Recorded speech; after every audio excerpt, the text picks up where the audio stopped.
From the archives of the greatest dramas in radio history, we proudly present Hollywood.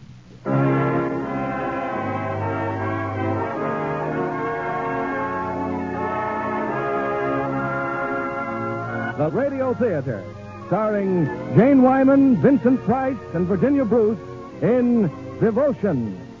Ladies and gentlemen, your producer, Mr. William Keighley.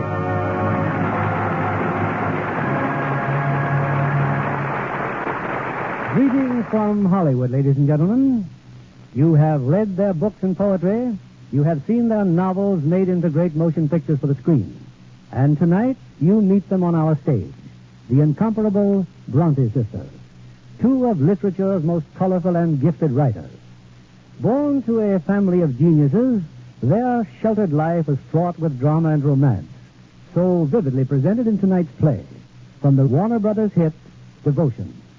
Our stars are Jane Wyman, making her first Lux Radio Theatre appearance in the role of Emily, Virginia Bruce as her sister Charlotte, and Vincent Price as the man both sisters loved.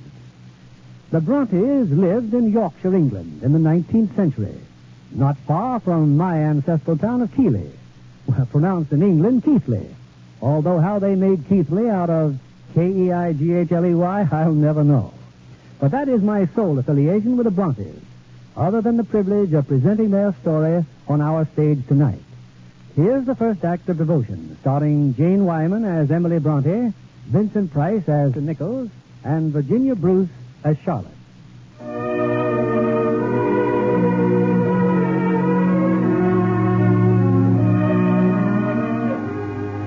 It's a late afternoon in the year 1836. Around a little rocky knoll set in the bleak, barren moors of Yorkshire are gathered the three Bronte sisters and their brother, Branwell. In Branwell's unsteady hand is a palette and paintbrush. How can I possibly paint your portrait, Anne, if you insist on squirming so? You may be a great painter, Branwell. You're also a great bully. Be quiet, Charlotte. Anne, you have a very pretty nose, Thank you. but completely devoid of character. She has a great deal more character than you. If you think that taking positions as governesses in an attempt to keep the wolf from the Bronte door denotes character... Anne and I have good reasons for taking employment. Have we not, Anne? Yes. We wish to see life. Why? So that we may write of what we see. When will you discover that Emily and I have more talent in our little fingers than ever will exist in that busy, noble brain of yours? Tell her, Emily. Emily? Tell her what? Do you want to see the world, or are you content to stay at home and rot with me? All the world I want to see is about me now. This is my world. You stop painting, Branwell. I'm no longer in the mood. You're never in the mood to finish what you begin. You see, Emily? Already dear Charlotte speaks like a governess. Branwell, have you the least idea why Charlotte and Anne are going to work? No, and I don't care. I'm off to the tavern. Branwell. Take my things home, will you? No. I'll bring them, Branwell. Good old Emily. Oh, our poor brother. Our poor dear genius of a brother. If he only had the chance. He's a great poet, Emily, a great painter, too. I sometimes wonder, Emily, if you really understand him. The trouble is I understand Branwell only too well. Nevertheless, Charlotte and I shall see that he gets to the Royal Academy in London. No sacrifice that enables Branwell to develop his great talent will be in vain. He could leave with us tomorrow, Charlotte. Travel part of the way together. At least we get him safely past the tavern. That's most important, don't you think so, Emily? I don't agree with your plan any more than Branwell will appreciate the sacrifice you're making. Very well. Branwell shall not go to London because Emily refuses to help him. Oh, I'm sorry. Charlotte, I know how deeply fond you are of Branwell. But I cannot understand your attitude, Emily. Branwell isn't ready for London. What nonsense. He isn't a child. I'm not going to argue with you, Charlotte. I think it would kill him. Come, we'd better get home.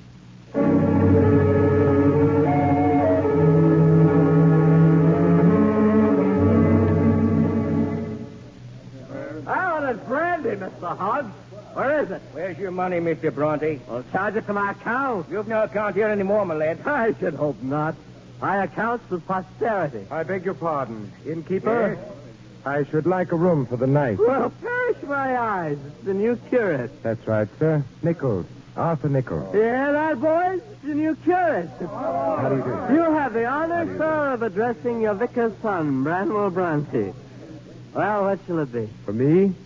A bed, Mr. Bronte. I'm tired. And you shall have it. come along. I'll take you to the vicarage. Thank you, but I'd better delay my meeting with your father till morning. No, who cares?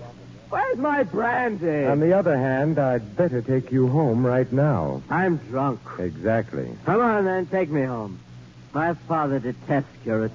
My sisters are sickly and man-haters. I am sickly and a drunkard. You should be very happy here, Mr. Nichols. Very happy.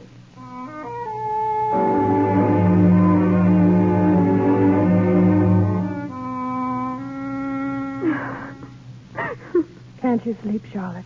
What's the matter? Oh, Emily, we quarreled this afternoon. Charlotte. Emily, you and I, we must never drift apart. That's so important. Yes, Charlotte. People will always quarrel over Branwell, and Branwell will always enjoy it. But it would be so dreadful if we were happy and he were not. That's why I wanted him to go to London, Emily. But don't you see? London is not the dream city of his imagination. His disillusion would be unbearable to witness. If you would spare him disillusion, it's you who will destroy Branwell, not I. Neither of us will destroy him. He shall go, Charlotte. Oh, thank you, Emily. I knew you'd see reason. I was... The door. There's someone downstairs at the door. Oh, it's Branwell. Now go to sleep, dear. I'll take care of it. Yes, find the door now, Mr. Nichols. Seems to have disappeared. And no light. Your family must have retired. Ah, the faithful Emily. Get inside, Branwell. Come in, dear friend. Come in. I think in his present condition, ma'am, I should. His condition? Take care of your own condition. Good night, sir. Are not things difficult enough, Branwell, without you bringing your drunken friends home with you? What's difficult? You know very well what I'm talking about. You're all leaving tomorrow. Charlotte and Anne to become governesses, you to London. I have no intention of going to London. I'm much too ill. I'm going to die. Now listen to me. At 8 o'clock tomorrow morning, you'll be at breakfast, washed and in good order. You'll thank your sisters for their generous gesture. You'll inform Father and Aunt Elizabeth that you have great confidence in the future.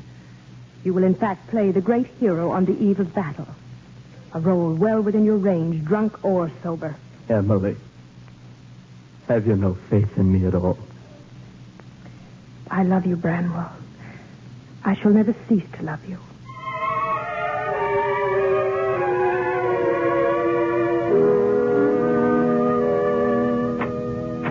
What is it, Elizabeth? Can't you see I'm trying to compose a sermon? Mr. Arthur Nichols is here, the new curate. Where's Emily? He decided to ride with Branwell and the girls as far as the moor. Why must she spend half her time on the moors? And morbid, depressing, and bad for her lungs. Mr. Bronte, Mr. Nichols is in the hall. Come in, Mr. Nichols. Oh, thank you, sir. I hope I find you well, Mr. Bronte. Of course I'm well. No doubt the bishop, acting on information from my daughter, has pictured me a helpless invalid. Not at all, sir. You are here neither at my wish nor my request. It was my daughter Charlotte who took the liberty of writing to the bishop. I hope I shall give you no cause to regret her action. In any event, we'll have no fancy airs around here, Mr. Nichols. There are some pretty rough customers in this parish who are not to be charmed into a state of grace. Would you care for a pipe? Am I being tested, sir? I've no use for a man without a vice. A small one, preferably. It supports his character. And I dare say the large vices support the church, don't they? Very good, Mr. Nichols. I'm happy to find you possess a sense of humor. Oh, come in, Emily. Did they get off all right? Yes, Papa. This is Mr. Nichols, my new assistant. How do you do? Good morning. Sorry you didn't arrive earlier. You could have met my son. He's off for London to make his place in the world. I've heard talk of all your children, Mr. Bronte. A family of remarkable talents, I'm told. You'd have had lots in common with Branwell, Mr. Nichols. Don't you agree, Emily? I'm sure he would, Papa. A glass of wine, sir? Oh, thank you, but I never touch it before sundown. Then you'll be pleased to hear that the sun sets very early in these parts. Emily! I hope they looked after you well at the inn last night, Mr. Nichols. The hospitality of the bull left nothing to be desired, sir. I'm sure you felt at home there immediately, Mr. Nichols. Not immediately, Miss Bronte. I was called to take up my duties as a curate rather sooner than I had expected. Indeed? Yes. One of your parishioners seemed in sore need of an escort home. I hadn't the heart to refuse him, though it proved a very thankless task. Drunkards like that should be left to find their own way home. Mr. Nichols, Yes, Miss Bronte? I'm sure you only think it was a thankless task. Drunkards are not the only ones who are tardy with their gratitude.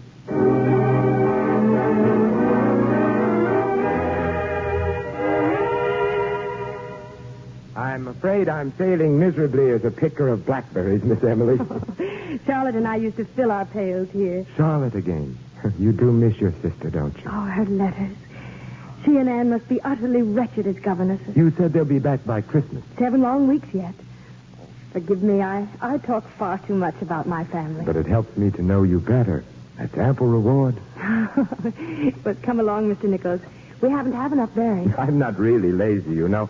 But so far, I've seen very few berries to pick. I can understand it. Last year was a very good season. Why don't we sit down and wait until next season? Oh, you'll never last till then. Last? No curate has ever stayed very long at Haworth. It's too quiet and dull, even for... Even for a curate? Well, Miss Emily, here's one curate who's asking for nothing better than to see many a season at Haworth. Provided, of course, Yes, that you promise to stay and see them with me. I promise. But I also promised quarts of blackberries to Aunt Elizabeth. Come, Mr. Nichols.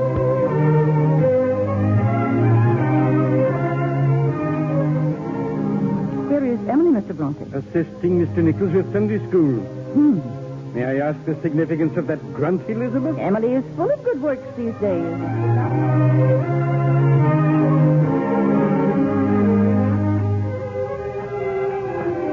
But you should be home, Mr. Nichols. Sunday school was over an hour ago. I much prefer walking with you, Miss Emily.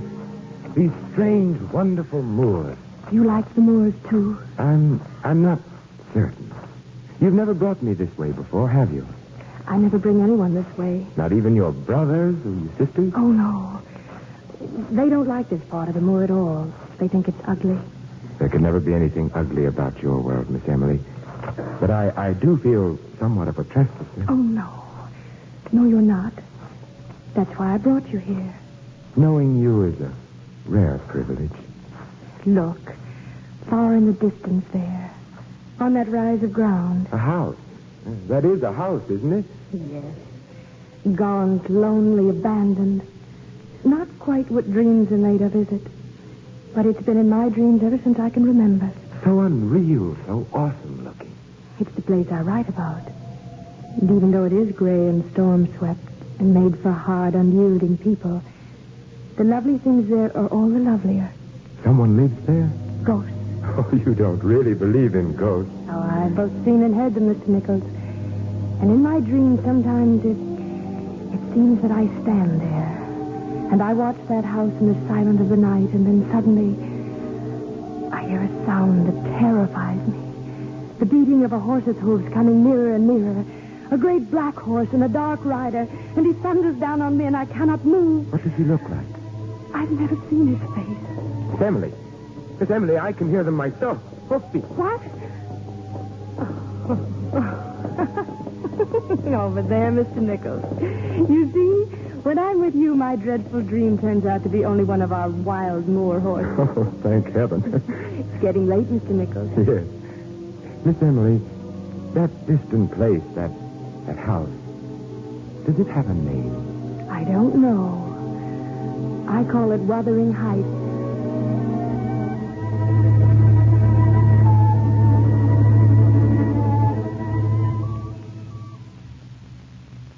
Home, Father? You say Branwell is home? He is. There, in the study. Branwell. No other greeting for the prodigal. But what brings you home? It seems London has treated Branwell shamefully. Emily, you might have acquainted yourself more fully with the ways of that loveless city before you threw me into its chill embrace. No success without influence. No admission without patronage. No patronage without toadying. You wanted this to happen to me. You and Charlotte and Anne. That's not so, Branwell. One more rival out of the way. One less Bronte to share your future glory. Soon you'll be cutting each other's throats. Branwell. Oh, I don't believe what I'm saying. Forgive me. What shall I do with him, Emily? What shall I do? No use looking to Emily. Oh, come in, dear Auntie. Come in. Thank goodness Charlotte will be home in a few days. She'll think of something.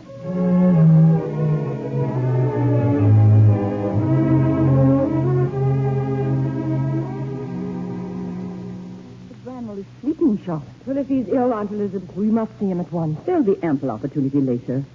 Anne, what are you doing? Writing in my diary. Oh, if Branwell were only well, this would be the happiest day in my life. Whatever else we may or may not be, at least we shall never be governesses again. How many copybooks did you fill while you were gone, Charlotte? 6 at least. But it would take dozens to properly describe that horrible household. Anne managed to fill only 3. Only because my penmanship is smaller. I assure you I was every bit as unhappy as Charlotte. I think it's shocking of you both, prying into the affairs of your employers. Prying into the lives of others is the art of the novelist, Aunt Elizabeth. Well, what's this? Poetry. The night is darkening around me. The wild winds coldly blow. Give me that, Charlotte. But a tyrant spell has bound me. Charlotte! And I cannot go. Why, Emily, I think it's beautiful. I don't care what you think. Please keep your fingers away from my work. Oh, I'm sorry, Emily. Oh, but Charlotte, it's such a lovely plan, Emily. We put all our poems into one big package and send them off to London. Poems by 3 sisters. Think what a stir it would cause if they were published. I would as soon think of publishing my poems Oh, will you girls stop prattling about poetry and novels? I have some really exciting news. What news? Lady Thornton has invited you all to the Christmas ball. Oh, how wonderful. All the eligible young men of the county will be there. But bear in mind, young ladies, you'll never get a husband talking of poetry.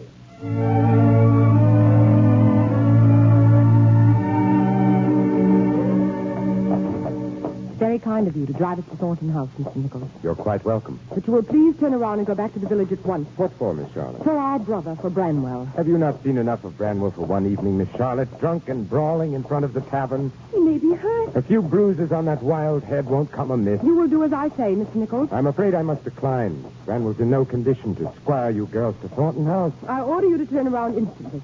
At this very moment, Branwell may be lying dead in the gutter. At this very moment, I don't care. Good heavens. Emily, what are we going to do? Go to Thornton House, Charlotte, dear, and try to enjoy ourselves.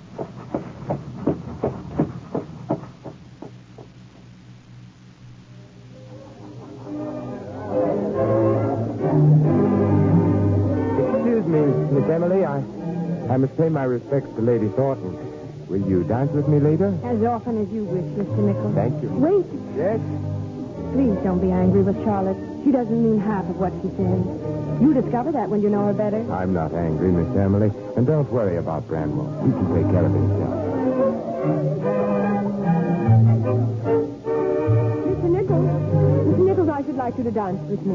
Oh, with pleasure, Miss Charlotte. My request is not prompted by the slightest desire to dance with you. I wish merely to talk. Well, in that case, may I suggest the conservatory? This way, Miss Charlotte.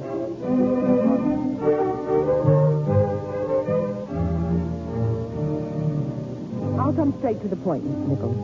Like many people here, I have noticed that you pay very particular attention to my sister Emily. In your absence, your sister and I have become good friends, Miss Charlotte. Yes, and I have every intention of protecting Emily from any humiliation to which her generous nature might lead her.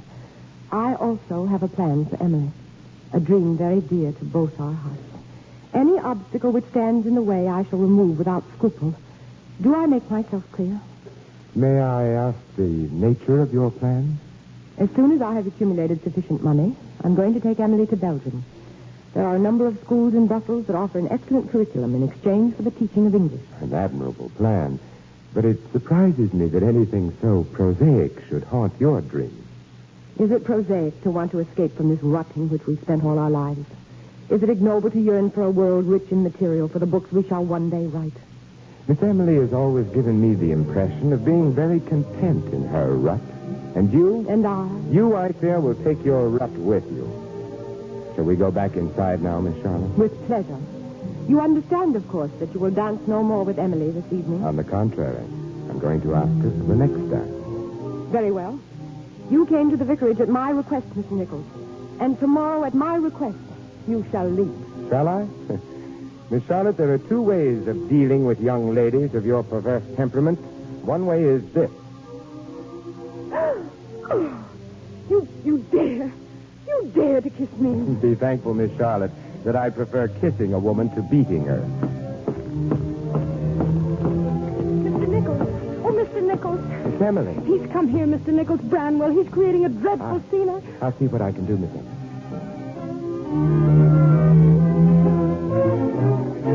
Oh, come now, Lady Thornton. I repeat, Mr. Bronte, you had better leave this house at once. We'll make a bargain. You show me where you've hidden the drink, and I'll say the last dance to you. That will be enough, Branwell. I've come for a drink. You've had enough for one night. We're leaving. Take your hands off me. Be reasonable. I'll teach you to mollycoddle me. I'm dreadfully sorry, Lady Thornton. I had to do it. I'll carry him out to the carriage, Emily. Excuse me, Charlotte. If I were a man, Mr. Nichols, you would have to answer for this. A change of sex could hardly make you more unjust than you're being at this moment, Charlotte. Now, find Anne. We're going home.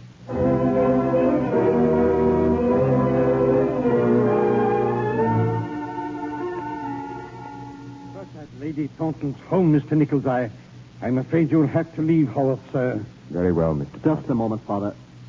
I'm fully responsible for last night's scandal. Mr. Nichols tried only to spare my sister's further disgrace. Mr. Nichols is not in Haworth to protect your sisters. And as for you, I should prefer not to see your face for a long time. Such talk cannot hurt me, Father. I'm already too numbed by the great blows of destiny. The toe of my boot should be your destiny. All right, Nichols. You may stay, but in the future, keep your fists to yourself. You should have cracked his skull. You know, Branwell, you're not nearly as bad as you imagine. I do not judge myself to be bad at all. I'm much misjudged by my sisters, who I've no doubt have poisoned your mind against me. Ungrateful wretches. Ungrateful? What have you ever done to earn their gratitude? Well, if I had money, I should do a great deal. What? Send them to Brussels, maybe, Emily and Charlotte. Anything that would take their tedious enthusiasms out of this house. You know, Branwell, I've never seen any of your paintings. Would you mind showing them to me? Why? Because I like paintings. Because I wonder how good you really are. Because I may wish to buy some. Buy some, eh? Come up to the attic, Mr. Nichols.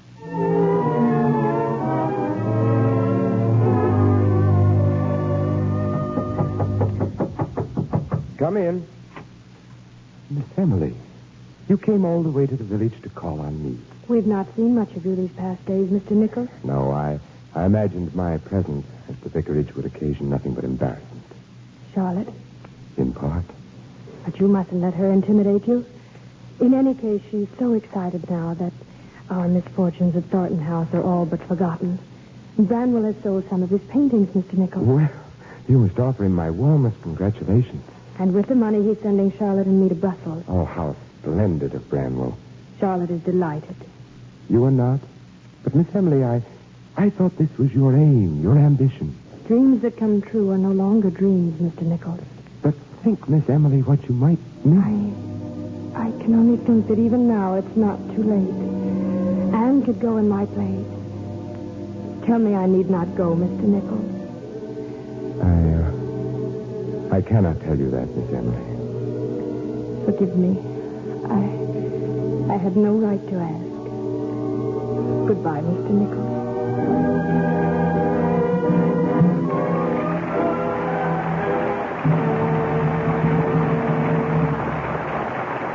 Our stars, Jane Wyman, Virginia Bruce, and Vincent Price, will return with Act Two of Devotion in a moment.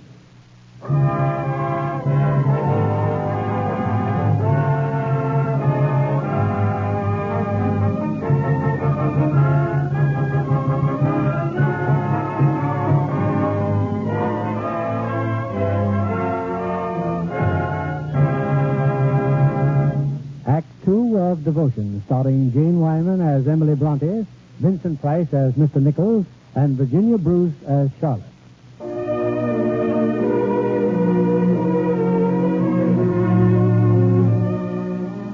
With the money Mr. Nichols gave him for his painting, Branwell has sent Emily and Charlotte to Brussels to further their education. It's night now, and in their room adjoining the Hagar School, Charlotte opens a letter from home. Father has a cold, Aunt Elizabeth's having eye trouble, and Branwell is behaving as disgracefully as ever. Oh, dear, in the 3 months we've been here, Emily, I don't believe Anne has sent us one piece of good news. Charlotte, will you tell me something, please? Wait till I finish the letter. Just what is it that's going on between you and Mr. Agar? What's going on? The way you look at him, the way you speak to him. Mr. Agar happens to be the master of the school, Emily. And a great fan of great charm. Does he also happen to be a man with whom you imagine yourself in love? Emily. Oh, Charlotte, did we once not promise there would never be secrets between us? Well, there are some things which I've thought it better not to tell you. Any man would find you most attractive, Charlotte, but... And I haven't mentioned this to you before, Emily, because I was too ashamed, but that night at Thornton House, that insufferable Mr. Nichols tried to kiss me. In fact, he did kiss me. Mr. Nichols? There's no need to look so startled. I assure you I was quite equal to the situation. I I asked you about Mr. Agar. Oh, please, Emily, I do wish to finish Anne's letter. There's a very important-looking postscript that... Emily, look. They're going to publish 2 of our poems in the Cornell magazine. Thackeray has read them and asks, who are these brilliant brothers? Thackeray. If Mr. Nichols does you the honor of loving you, why do you always speak so slightingly of him? The honor of loving? Oh, you must be mad. But our poems, Emily, it started to come true. Oh, I can't wait to tell Mr. Agar. Charlotte, dear, do you mind? I believe I've heard enough of him for one day. Well, it was you who brought up his name. Oh, turn out the lamp, Emily. Let's go to sleep. Charlotte, about Mr. Nichols, is he in love with you? What do you know about love, Emily? I assure you, love is not the tormented thing you're making it in your book. I find your people very strange, Emily. Unreal. When are you going to finish your book? My book. My Jane Eyre. I don't know. I don't want to write now. I'm much too busy living. Or too busy dreaming? Well, whatever it is, it suits me admirably. There are those whom it may not suit so admirably. Good night, Charlotte. Good night, Emily.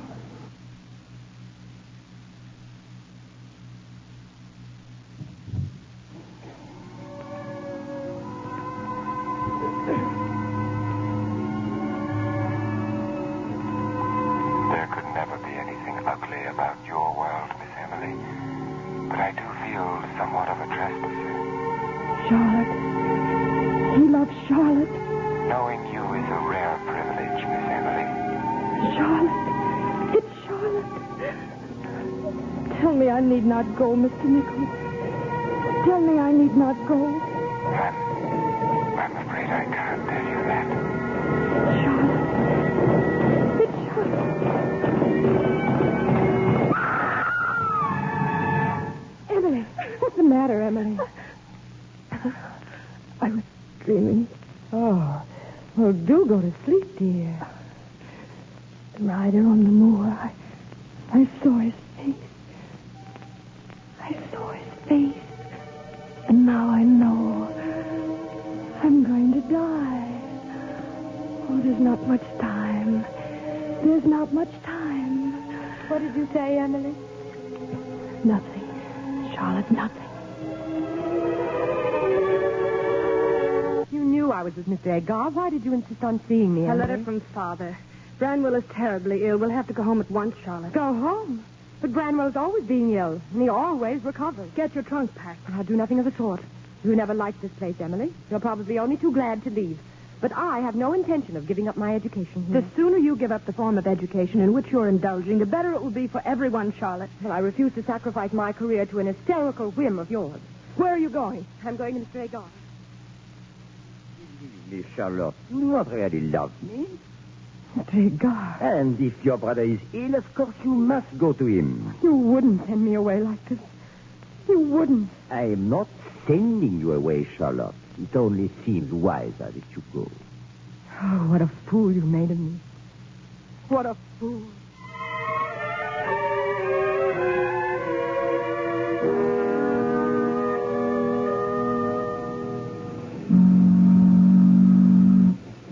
What did you say, Charlotte? What did you say? You're glad we're on this ship? Glad to be going home? Yes, I'm glad. I would have told you so before, but I've hated so to admit I've been wrong. Wrong about Mr. Agar, wrong about everything. I may even have been wrong about poor Mr. Nichols. Poor Mr. Nichols. Perhaps he does love me, Emily. What do you think? I think, Charlotte, that you've had a severe shock. I also think that you will recover with rapidity that may astonish even yourself. Oh, look, Charlotte. The coast of England. England.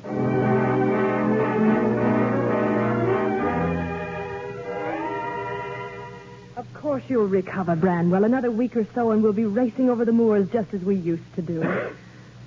There's no need for that sort of eyewash between us, Emily. I'm glad you're back. Read it to me once again. Read what? That last paragraph of your story. If you wish. But heaven did not seem to be my home, and I broke my heart with weeping to come back to earth.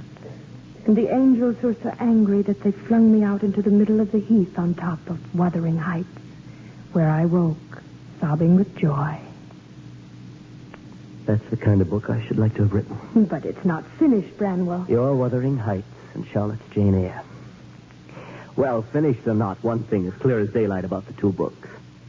You're both in love with the same man. Branwell. I don't get excited. No one save your discerning brother will ever notice it. Charlotte certainly won't.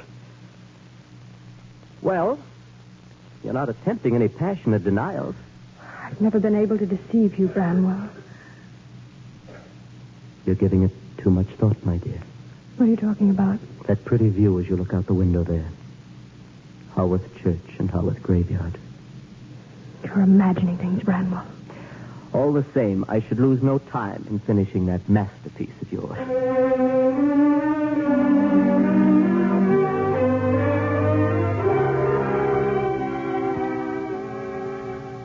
I'm sorry you cannot stay for tea, Mr. Nichols. I'm sorry, too, Miss Charlotte.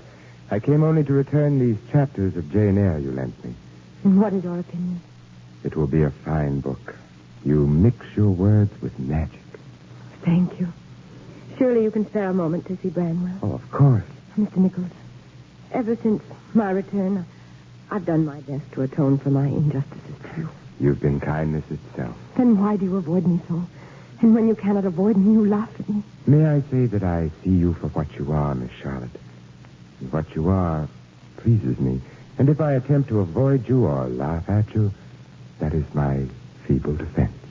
But from what do you wish to defend yourself, sir? From liking you too well. I think I'd better see Branwell now. Here's a visitor for you, Branwell. Hello, Branwell. And Miss Emily. Good afternoon, Mr. Nichols. It was good of you to come, Nichols. But I'm not ready for the ministrations of the church yet, thanks to the attentions inflicted on me by these charming jailers here. Your charming jailers are quite as anxious as you are for your recovery. They, too, would appreciate a little more freedom. The martyr's crown sits most uneasily on that arrogant brow of yours, Charlotte. Then I surrender it willingly to you. I don't think these family exchanges can be much amusement to Mr. Nichols. Oh, I find Branwell's persistent attempts to shock me most diverting. You know, I sometimes think you regard my family as a troupe of players performing for your benefit. That shows how little you know me. But beware, lest one day you are called upon to play a part in our wretched story. Wretched story? That's nonsense. Oh, come, Branwell, don't try to make a tragedy out of your little comedy of errors. I see no comedy in the error I suspect you are about to commit. Well, I must be off to my parish meeting. Next time, Branwell, don't talk in riddles. I'm a very simple fellow. If you had the least idea of what I was talking about, I doubt if you'd care to come again. Go down with Mr. Nichols, Emily, and get yourself some tea. I'll stay with Branwell. Goodbye. Oh, Emily, why don't you let Mr. Nichols read your book? Oh, do let him. He's been most kind about mine. I do not choose to. This way, Mr. Nichols. Oh, Branwell, why are you so ill-disposed toward me? Ill-disposed? When you've saved my life? I've what? Certainly. The knowledge that my continued existence irks you immeasurably is the only thing that makes my life worth living. You don't mean that. And no matter what you say, I shall never forget the great sacrifice you made for us. Oh, Charlotte, I'm much too ill to go on playing the role of a hero. I did not send you and Emily to Brussels. Nichols bought my paintings. Bought them on the condition that you and she be sent abroad to further your studies. I see. But contrary to your expectations, Branwell, I now have more reason to be grateful than ever before.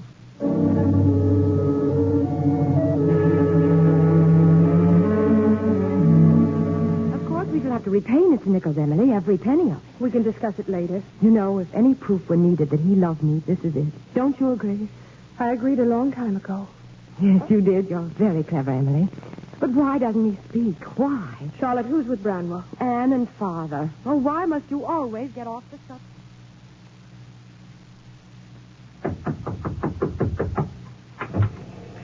Mr. Nichols, good evening. I stopped by to see your father, Miss Emily. There are a couple of books he said I might borrow. Well, Father has gone out with Aunt Elizabeth and Anne to the village concert. Please take whatever you wish, Mr. Nichols. Or did you really come to see Charlotte? Am I so feeble a liar? No. No, I came to see you, Miss Emily. Charlotte is writing. She's upstairs. I'll call her. I said I came to see you. Oh, Miss Emily, you can't do this. Do what? I met your father in the village. He told me you now plan to turn governess, and I say you can't do it. Mr. Nichols, I've all but finished my books. And when it is done, I shall naturally be anxious to secure some sort of position. But you're a poet, a dreamer of great dreams. You can't become a servant. But I can, quite easily. With the extensive education you saw fit to bestow upon me, I imagine I could be almost anything. Oh. Yes, Mr. Nichols. As you must know, reticence is not one of Branwell's strong points. I thought what I did would be for the best. And from your point of view, it most assuredly was. You gave Charlotte what she wanted. And got rid of me at the same time. How can you say such things? Because I'm a human being. There can be nothing but truth between you and me, Miss Emily. If the village is too small for the three of us, it is not you who shall go. I've tried to stop loving you. I really have tried, Mr. Nichols. Emily!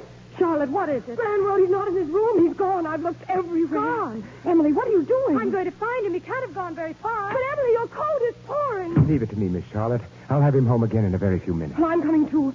Just let me find my coat and Emily's. She only hadn't gone out in that thin dress. Branwell. Oh, Branwell. In the gutter as usual, Emily. But it's the first time I've failed to reach the tavern. Usually it's the home journey that's so difficult. Oh, try and get up. Give me your arm.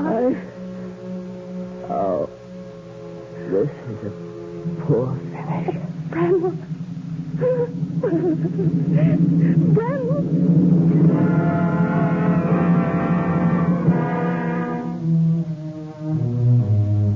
Must we endure two such great losses within a single week, Mr. Nichols?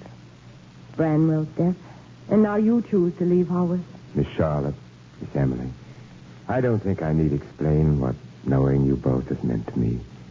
Let me just wish you both the great success you so truly merit. Goodbye.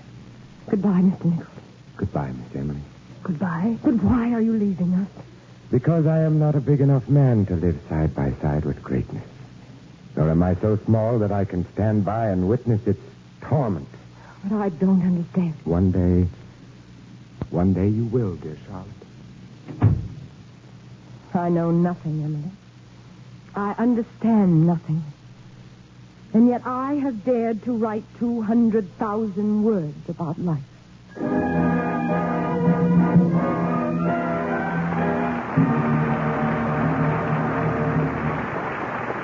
Act 3 of Devotion, starring Jane Wyman, Vincent Price, and Virginia Bruce, will continue in a moment. Act 3 of Devotion, starring Jane Wyman as Emily, Vincent Price as Mr. Nichols, and Virginia Bruce as Charlotte.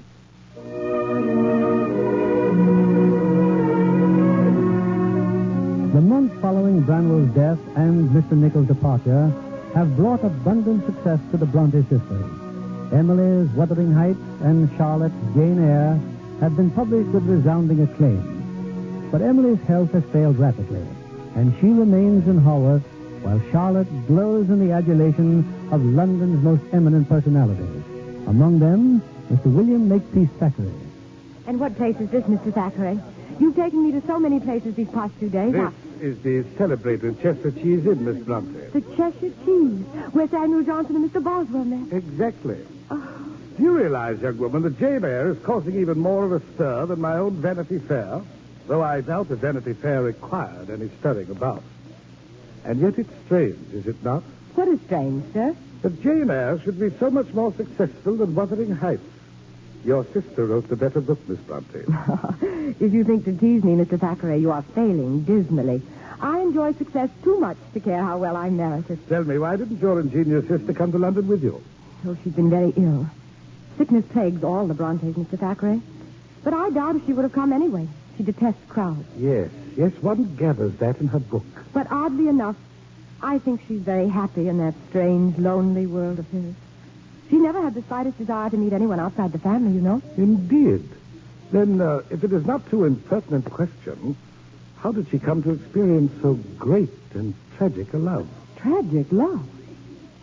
Emily's the most loving and lovable person in the world, but if you're implying that she has experienced a great romantic passion, I can assure you such is not the case. Did you last read Wuthering Heights? I'm going to make a most terrible confession, Mr. Thackeray. I never have read all of it. You should, you know. It's really quite good. I like you, Miss Bronte. I like the way you drink all this in, the admiration of a great city. Just as if you'd been doing it all your life. Well, I've been dreaming it all my life. Tell me, do people always stare at you like this? Even in an evening place? They're staring at you, my dear. Oh. And how does it feel to be a lion? Well, it depends entirely upon the keeper and the food, Mr. Thackeray. Well, in that event, I'd better order us something. Waiter, if you continue to be so penetratingly intelligent, you'll never be happy, my child. Never. My brother Branwell always said that to ride in the park with Thackeray would be the height of success. He was quite right, of course. But you are not thinking of the height of anything at the moment. I was wondering if you would ever walk with me on the moors of Haworth. What's that? Walk? Moors were intended to be written about, my dear, not walked on. Miss Charlotte, are you so fearful of not being recognized that you must take a copy of your novel out driving with you? Oh, no. It's for a friend, Mr. Thackeray. Tell me, how far is it to the East End? East End? Oh, geographically, about 4 miles. Socially, over 1,000. You're not suggesting we go there? Oh, I wish to, very much. There's a minister I should like to see. Indeed. Miss Charlotte, I have a sincere regard for you as an author and a deep affection as a friend. But if you imagine I'm going to take you to the East End, a district inhabited exclusively by thieves and cutthroats, then you're... Still, I shall go there. Driver. Just it. Turn around. Drive us to the East End. Very good, sir.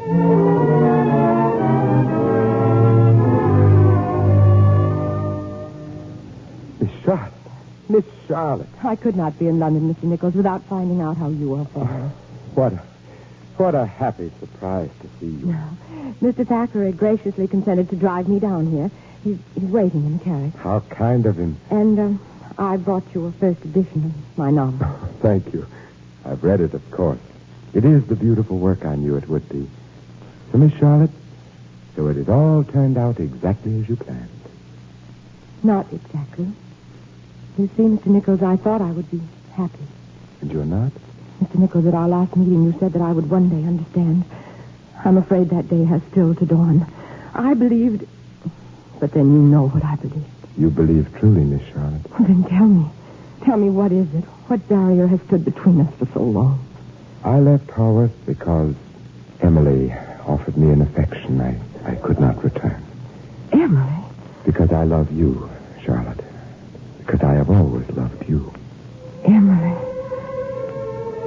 Oh, now I know what Mr. Thackeray meant when he asked me when I had last read Wuthering Heights. Excuse me, Mr. Nicholas. I shouldn't keep Mr. Thackeray waiting.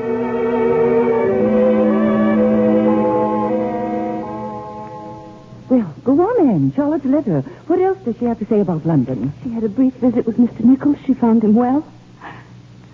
I can't read anymore, not with Emily so ill upstairs. She's in good hands. Dr. Barnes is with her. He's been up there a dreadfully long time. Dr. Barnes is a very thorough and painstaking physician. We should only be thankful that Emily has at last consented to see him. But I'm not. If Emily consents to see a doctor, it can mean only one thing. None of that morbid talk, miss. Proceed with the letter. Yes, Father.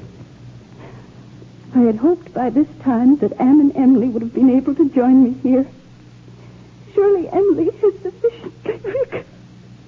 I can't go on, I really can't. There, child, don't take on so. I'll have no more of this. Emily's wishes are no. I shall write Charlotte at once to come home. Just leave the baggage in the hallway, please. Charlotte! Charlotte, my dear. Well, isn't anyone glad to see me? Oh, how glad we are to see you. Father, Anne, Aunt Elizabeth, I'm home. I'm home. We've not expected you for weeks, dear. You weren't happy in London? Oh, London was very kind, Papa. However, one can have too much of a good thing. Where's Emily?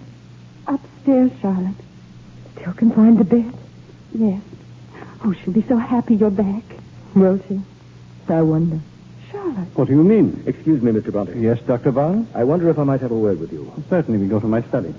Anne, what is this? What's happened? Oh, Charlotte, she's grown steadily worse since you left. And you let me stay on in London. Oh, we couldn't help it. She forbade us to tell you. You forbade them to tell me. Oh, Emily. Emily, how could you? Hush, dear, hush. Oh, it's so wonderful to see you again. But how could you bear to leave the scenes of your triumph so soon? Don't tell me success is an illusion, or I shall be horribly disappointed. No, darling, success is everything I hoped it might be. But there was something missing. What? You, my darling. I don't believe a word of it. But it's very nice to bask in that fatal charm of yours again. And all the most interesting people I met talked incessantly of Wuthering Heights. Zachary's last words were, "Pay my homage to that genius sister of yours." Bless the old cynic. And the publishers say they won't have a moment's peace until your next book is in the printing press. You'll have to wait a dreadfully long time, I'm afraid. Oh, nonsense. Nonsense. Now that I'm back to look after you, you'll be up and about in no time. Almost the same words I said to Branwell. Emily. Mr. Nichols. Did you see Mr. Nichols? Oh, yes. Curiosity overcame my pride, and I went. He was as pleasant and courteous to me as ever. But I found that my old feeling for him was as dead as though it had never been. Please don't lie to me, Charlotte. Not tonight. I have so little time. Oh, you're not to say those things, Emily. You're not to. All our lives, there's been too much left unsaid between us. Loving is the only thing that really matters, Charlotte. It's worthwhile being hurt a bit to find that out. The world has always frightened me just a little. So I'm not really afraid to leave it now. Though sometimes when I hear the wind blowing through the heather or see the sun go down beyond Wuthering Heights, I think perhaps I'd like to stay just a little longer. Oh, but you're not trying, Emily. You can stay. You must stay. Oh, listen to me, my darling. Any good there is in me has come from you. Any courage that I've ever shown has been inspired by you. You're everything that I would wish to be myself. And life without you would have no meaning. When he returns, and he will, you'll find the meaning, Charlotte.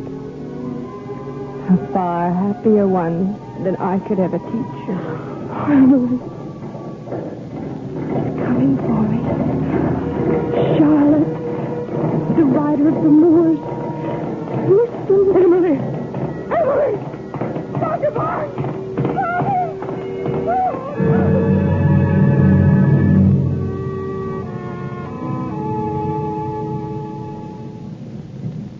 Once she brought me to this spot on the moor, Charlotte. This was the place she loved best of all. Here she will always remain.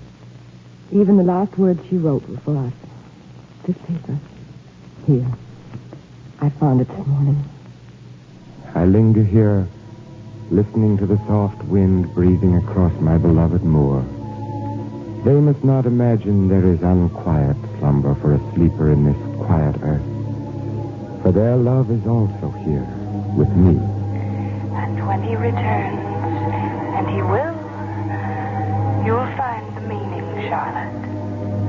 You were right, dear Emily. I have found the meaning. No.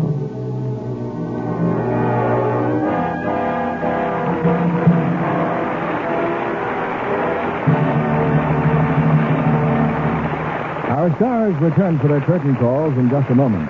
No evening in the theater is complete without a curtain call. And here are tonight's stars back in the spotlight. Jane Wyman, Virginia Bruce, and Vincent Price.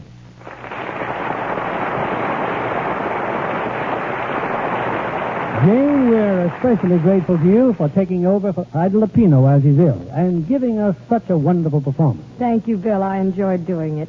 See, this is the first time you and I have worked together since Brother Rat. Virginia, I understand you've become quite a horse fancier these days.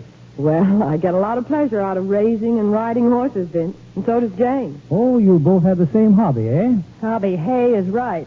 I spend most of my spare time caring for the horses, but I love it. You have a filly that you're racing, haven't you, Virginia? That's right. Do you know what her fastest time is? Yes. From the barn door to the feed box. How about you, Vincent? Do you ride? I owned a horse once, Bill, but I got rid of him. He was too polite. Too polite? Yes, whenever we came to a ditch, he'd stop and let me go over first. I see. A little disconcerting. Disconcerting is right. There I'd be without a horse going 14 miles an hour on an empty stomach. Well, Vince, one of the first rules of horsemanship is to let the horse understand who's the master. Yes, we argued about that for hours. How did you come out? You know the saying that horses are sure-footed? Indeed, they are sure-footed. Well, this one's aim was perfect. Good night, and thank you for devotion.